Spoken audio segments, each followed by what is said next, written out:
Hello. तो पिछले class में हमने बात किया था कि वेव ऑप्टिक्स और रे ऑप्टिक्स को लेके किस तरह से फिजिक्स में डेवलपमेंट का काम हुआ, और रे ऑप्टिक्स को लेके क्या सोचते थे, और फिर वेव नेचर जो था उस पर कैसे बात होना चालू हुआ। तो उसमें सबसे पहला टॉपिक हमको बात करना था वेव फ्रंट। तो हम लोगों ने फ़िलहाल तो उस समय बात किए थे छोटी सी हिस्ट्री, ठीक है, और देखे थे कि न्यूटन ने भी लाइट को लेके कुछ बात किए थे, और उस पर लोग क्योंकि न्यूटन पे ज़्यादा भरोसा करते थे इसलिए उन सारी थ्योरी को काफ़ी अच्छा से आगे बढ़ाया गया था। बाद में वो सब थ्योरी एक तरह से आज हम लोग जानते हैं कि गलत साबित हुई। तो हम लोग ये सब पार्ट का मॉडल का बात हुआ खासकर। अब एग्जैक्टली हम लोग आते हैं वेव ऑप्टिक्स में इंटर करते हैं, और आपको अगर याद होगा तो लास्ट में हम वीडियो के एंड में एक टॉपिक था वेव फ्रंट, वहाँ पर एक एनिमेशन के थ्रू हम लोग देखे थे कि वेव फ्रंट क्या होता है। अगर उसको याद करें आप उस एनिमेशन को, तो उसमें आपको हम सिंपली दिखाए थे कि जो एक छोटा सा नल है उससे पानी की बूंद गिर रही थी, है ना, बारी बारी से एक एक ड्रॉप गिर रहा था और एक पैटर्न बन रहा था। अब ये चीज़ अगर उस एनिमेशन में आप नहीं भी देखे हैं तो कोई दिक्कत नहीं है, आप तो रियल लाइफ में भी देखें कि पानी एक बूंद अगर गिराते हैं, मान लीजिए नीचे एक बाल्टी में पानी गिरा हुआ है और उस पर आप धीरे धीरे एक बूंद गिराते हैं, ठीक है, तो आपको कैसा पैटर्न दिखाई देगा? आपको कुछ इस तरह का पैटर्न दिखाई देगा, है ना। अब यहाँ पर आपको दिखाई दे रहा है ढेर सारा सर्कल, है ना, आपको ढेर सारा सर्कल दिखाई दे रहा है, ठीक है। ये सर्कल असल में क्या है, इसी को हम सिंपली वहाँ बोल दिए थे वेव फ्रंट। तो अब हम उसको डिफाइन करने जा रहे हैं। तो असल में क्या होता है कि हम क्रॉस सेक्शन से जब दिखाए थे उस एनिमेशन में, तो दिखाए थे कि ये ड्रॉपलेट है वाटर का, उसके गिरने से एक वेव फॉर्म हो रहा है, और उसमें जो पार्टिकल है अपने ही जगह पे और अप एंड डाउन मूव कर रहे थे, ठीक है। अगर आप नहीं देखें तो एक बार पिछले वीडियो को जाकर देख लीजिए, कोई दिक्कत नहीं है। हाँ, तो particle up and down move कर रहे थे। इससे क्या हो रहा था कि कुछ पार्टिकल साथ में ऊपर आ रहे थे और कुछ पार्टिकल साथ में नीचे जा रहे थे। जैसे फॉर एग्जांपल अगर हम बात करें इस फिगर में भी उसको समझ सकते हैं कि जितने पार्टिकल सर्किल बना रहे हैं, तो सर्किल पे जैसे कि यहाँ पर एक टॉप पॉइंट हो गया, यहाँ पर एक टॉप पॉइंट हो गया, यहाँ पर एक टॉप पॉइंट हो गया, या एक ही सर्किल की बात करें कि एक ही सर्किल में अगर देखें जैसे छोटा वाला सर्किल देखें, तो वो जो सर्किल बन रहा है वो किस तरह से बन रहा होगा, उसमें उस सर्किल में सारे पार्टिकल एक जो है अपने रिलेटिवली अगल बगल के पार्टिकल से ऊपर होंगे, और जो सारे पार्टिकल ऊपर में होंगे वो एक सर्किल फॉर्म कर रहे होंगे। इसी को बोलते हैं पार्टिकल एक तरह से, या वहाँ पार्टिकल के चलते बन रहा था, हो सकता है कुछ और चीज़ के चलते भी वेव बने। तो सारे पार्टिकल एक सेम पोजीशन को होल्ड कर रहे हैं, इसको बोलते हैं सिंपली फेज, है ना। तो एक सेम पोजीशन को होल्ड करते हैं, एक सेम फेज को होल्ड करते हैं, और ये सेम फेज को होल्ड करने वाले जो जितने भी पार्टिकल हैं वो जो शेप हमको ला के दे रहे हैं, है ना, इसको हम सिंपली बोल देंगे कि लोकस। कि वैसे पार्टिकल जो वेव में सेम फेज में हो, उनका अगर हम लोकस को ड्रॉ करें, है ना, तो वो जो लोकस हमको एक ज्योमेट्रिकल फिगर ला के देगा वही होगा वेव फ्रंट। और इस केस में हमको क्या मिल रहा है, एक सर्कुलर वेव फ्रंट मिल रहा है।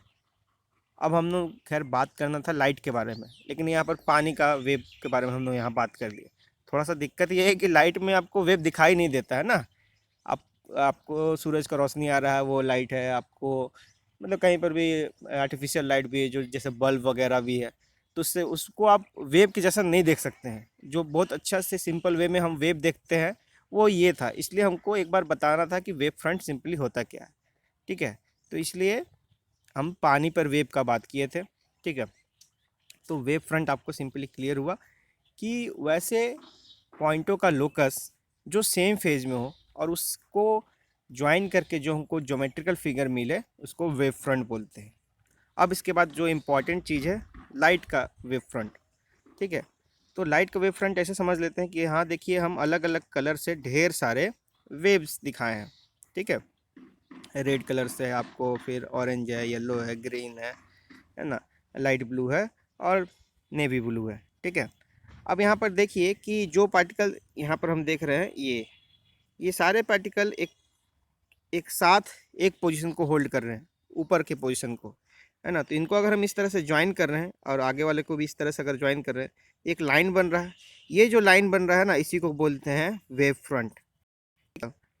अगर इस तरह से वेव जा रहा है तो हमको कैसा वेव फ्रंट मिल रहा है, एक तरह से बोल दे सकते हैं कि स्ट्रेट लाइन जैसा वेव फ्रंट मिल रहा है। जैसे पिछले में हमको सर्कुलर मिल रहा था, वैसे यहाँ स्ट्रेट लाइन। तो थोड़ा सा समझें बात को। सेम फेज कहने का मतलब क्या होता है, ठीक है। देखिए जैसे रेड वाला एक अलग वेव हुआ है ना, ऑरेंज वाला एक अलग वेव हुआ, ब्लू वाला उसी तरह से अलग वेव हुआ, लेकिन उसमें सारे पार्टिकल जो एक खास पोजीशन को, एक सेम पोजीशन को होल्ड कर रहे हैं। जैसे ऊपर वाला ले लीजिए, या आप नीचे वाला भी ले सकते हैं, लेकिन नीचे वाला दिखाई नहीं दे रहा है ना फिगर में, तो उसको लेंगे तो दिक्कत हो जाएगा ना। तो ऊपर ही वाला अच्छा से दिखाई दे रहा है। तो आप यहाँ पे देखिए कि इसको अगर हम वेव फ्रंट बोल रहे हैं, ठीक है, तो यहाँ पर चाहे ब्लू वाला हो, चाहे रेड वाला हो, चाहे ग्रीन वाला हो, सारे पार्टिकल सेम पोजीशन को होल्ड कर रहे हैं, अपर पोजीशन को, है ना। अगर इसको क्रेस्ट एंड ट्रफ में समझे तो ट्रफ के भी सबसे हाईएस्ट पॉइंट को रिप्रेजेंट कर रहे हैं, उनको बस हम ज्वाइन कर दे रहे हैं, और एक जो ज्वाइन करके हमको स्ट्रेट लाइन मिल रहा है, इसी स्ट्रेट लाइन को वेव फ्रंट बोल रहे हैं। दूसरा एग्जाम्पल हुआ, चलिए अगला एग्जाम्पल भी देख लेते हैं, है ना। जो लाइट असल में हमको शो करता है, लाइट जो असल में वेव फ्रंट हमको शो करता है, वो कुछ इस तरह से होता है। जैसे ये कैंडल ले लिए अब, कैंडल तो लाइट इमिट करता है, तो कैंडल जो है उसको हम मान लेंगे कि कैंडल का ये जो फ्लेम है एक पॉइंट हो गया, और इससे ढेर सारे इस तरह से देखिए वेव निकल रहे हैं, जो कि यहाँ फिगर में आपको दिखाया गया है ना, ढेर सारे वेव निकल रहे हैं, ठीक है, अलग अलग डायरेक्शन में, ठीक। अब इन सारे वेव में जो सेम फेज में हो उसको हम अगर ज्वाइन करेंगे, देखिए जैसे ये सर्किल क्या किया, सॉरी ये सर्किल क्या किया है, सेम फेज वालों को ज्वाइन किया है,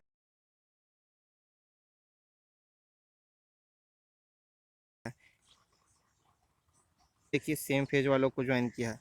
अब यहाँ थोड़ा 2D है, अगर 3D में इसको समझे तो सारे तरफ आपको दिखाई देगा कि एक गोला जैसा वेव जो है वेव फ्रंट बन रहा है, गोला स्फेरिकल वेव फ्रंट बन रहा है, ठीक है। इसको सब तरफ से अगर आप सोचेंगे तो 3D में, ठीक है।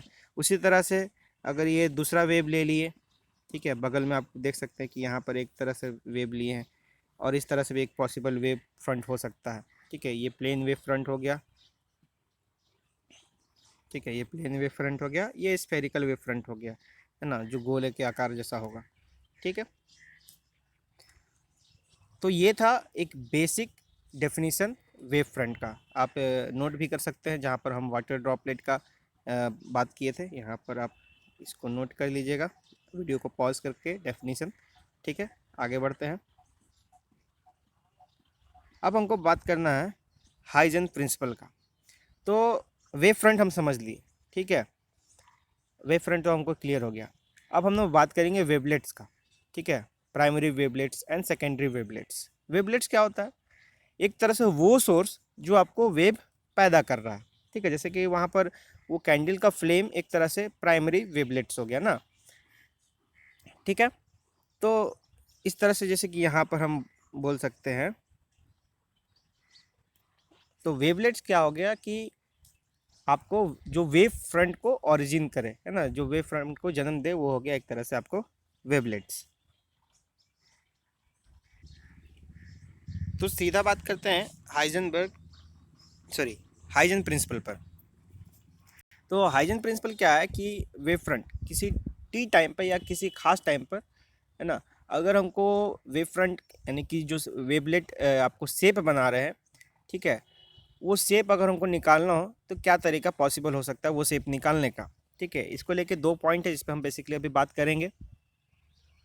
तो हाइजेनबर्ग प्रिंसिपल को देखते हैं, इसके लिए हमको वेव फ्रंट समझना जरूरी था। अब यहाँ पर एक फिगर है जिसको हम पहले प्रॉपरली डिस्क्राइब कर लेते हैं। यहाँ पहला जो पॉइंट है हम लोग बात करने जा रहे हैं वो है पहला, फर्स्ट प्राइमरी वेव फ्रंट बोलिए या प्राइमरी डिस्टर्बेंस बोलिए सिंपली। और ये आपको ये F1 A F2 वाला पार्ट, ये बीच में जो आपको है, ठीक है।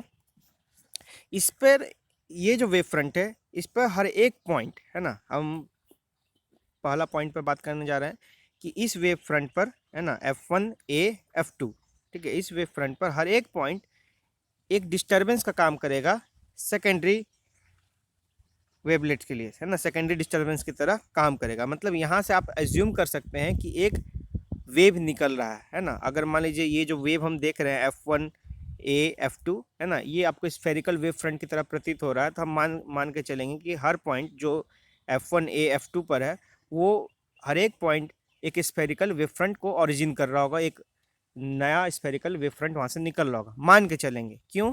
ये नियम है हाइजेनबर्ग का, और इससे हमको थोड़ा सुविधा मिलता है कि हम कुछ टी टाइम पर हम आगे जाके नया वेव फ्रंट बना सकें। तो बनाने के लिए ये बेसिकली बात है ना। ऐसा नहीं है कि हाँ ये जो वेव फ्रंट है ना, उससे सही में कोई वेव निकल रहा है। ठीक है, पूरा लॉ समझ लेंगे तब आपको क्लियर हो जाएगा कि ऐसा क्यों हो रहा था। ठीक है, तो हाँ, अब फिर से लॉ पर आते हैं कि पहला पॉइंट क्या है कि जो वेव फ्रंट है इस पर हर एक पॉइंट तो आपको सेकेंडरी डिस्टरबेंस की तरह काम कर रहा है, मतलब हर एक पॉइंट पर स्फेरिकल वेव निकल रहा होगा। अगर हमको स्पीड तो पता ही है, हर वेव जो है वो इलेक्ट्रोमैग्नेटिक वेव है, तो स्पीड इलेक्ट्रोमैग्नेटिक वेव के स्पीड से ट्रैवल करेगा। ठीक है, और लाइट की स्पीड से सिंपली ट्रैवल करेगा। तो किसी टी टाइम पर अगर हमको निकालना है कि वेव कहाँ होगा, तो सिंपली हम डिस्टेंस अगर निकालना है तो स्पीड इंटू टाइम करके निकाल सकते हैं। स्पीड हमको पता है, टी टाइम हम खुद वहाँ पर डिनोट करेंगे कि किस टाइम पर हमको निकालना है, तो हमको डिस्टेंस कितना ट्रैवल करेगा वो पता चल गया। तो हर एक पॉइंट इस तरह से कहाँ पर होगा टी टाइम के बाद, उससे हमको अगर पता चल जाएगा तो हमको एक वेव फ्रंट बन जाएगा, है ना। ये स्फेरिकल वेव फ्रंट एक तरह से बन जाएगा।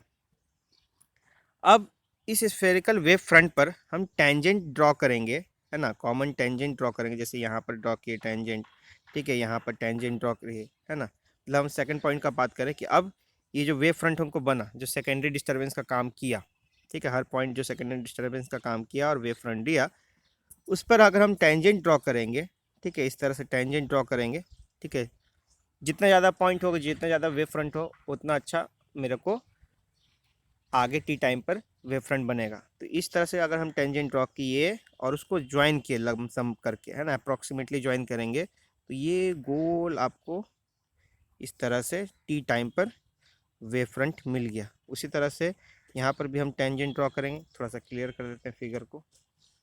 ठीक है, अब यहाँ पर भी हम अगर इस तरह से टेंजेंट ड्रॉ करेंगे, ठीक है, और इसको ज्वाइन करेंगे, तो हमको इधर के डायरेक्शन में भी टी टाइम पर वेव फ्रंट मिल गया। तो हाइजेनबर्ग, सॉरी बार बार हम हाइजेनबर्ग बोल दे रहे हैं, हाइजन प्रिंसिपल जो है वो सिंपली बात करता है कि आप कैसे ज्योमेट्रिकल मीनिंग यूज करके एक वेव फ्रंट का आप किसी टी टाइम पर एक नया वेव फ्रंट ड्रॉ कर सकते हैं, और आप जान सकते हैं कि लाइट किस तरह से ट्रैवल कर रहा है। ठीक है, तो यहाँ बेसिकली दो पॉइंट था कि प्राइमरी वेव फ्रंट पर जितने भी पॉइंट होंगे वो सेकेंडरी डिस्टरबेंस की तरह काम करेंगे, और वहाँ से जो वेवलेट है वो एक सिंपल जो भी पैटर्न फॉलो कर रहा होगा, जैसे यहाँ स्फेरिकल है तो स्फेरिकल वेव फ्रंट की तरह वो ट्रैवल करेगा, और टी टाइम पर जहाँ पहुँच सकता है पहुँचेगा, उसको हम उस पर एक वेव फ्रंट बना लेंगे। फिर कॉमन टेंजेंट लेके अगर हम ज्वाइन करेंगे तो हमको एक खास टी टाइम पर वेव फ्रंट मिल जाएगा। तो ऊपर के डायरेक्शन में हमको नया वेव फ्रंट मिल गया G1 A1 A' G2, और नीचे के डायरेक्शन में मिल गया D1 D2। ठीक है, तो ये था हाइजेनबर्ग प्रिंसिपल जो हमको बताता है वेव फ्रंट कैसे हम टी टाइम पर निकाल सकते हैं। इसका क्या यूज है, अभी हम लोग देखेंगे कि वेव ऑप्टिक्स, मतलब अभी नहीं, अगले क्लास या अगले वीडियो में बोल लीजिए कि अगले वीडियो में इसका एप्लीकेशन पर हमको बात करना है। तो रिफ्लेक्शन और रिफ्रैक्शन दोनों का वेव ऑप्टिक्स से प्रूफ हो सकता है कि नहीं, है ना, क्या वेव ऑप्टिक्स के पैटर्न को फॉलो करता है कि नहीं, इस पर हम बात करेंगे। ठीक है, तो आप यहाँ तक समझ लीजिए, अगर कोई डाउट है तो आप पूछ सकते हैं। आज के लिए इतने रखते हैं, थैंक यू।